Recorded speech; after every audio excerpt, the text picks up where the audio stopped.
রাশিয়ার president Vladimir Putin বলেছেন যে চলমান যুদ্ধের লক্ষ্য সে নিজস্ব রাজনৈতিক ও সামরিক উদ্দেশ্য কূটনৈতিক উদ্যোগের মাধ্যমে আগে অর্জন করতে চাইবে, কিন্তু যদি ইউক্রেন ও তার পশ্চিমা মিত্র দেশগুলো আলোচনায় যেতে অস্বীকৃতি জানায়, তবে রাশিয়া সামরিক উপায়ে তার লক্ষ্য পূরণ করবে বলে সতর্ক করেছেন।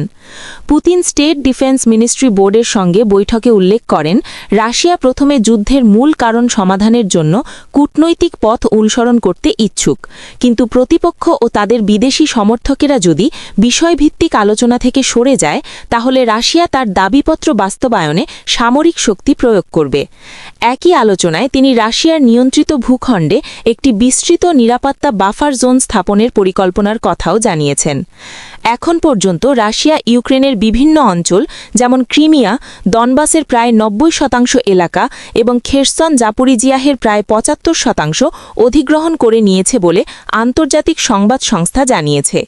পেশাগত পর্যবেক্ষকেরা মনে করেন, এই ঘোষণা আন্তর্জাতিক কূটনীতি ও নিরাপত্তা আলোচনার মাঝেই প্রকাশ হওয়ায় যুদ্ধবিরতি ও শান্তি আলোচনার ভবিষ্যৎ উভয় দিকেই প্রভাব পড়তে পারে।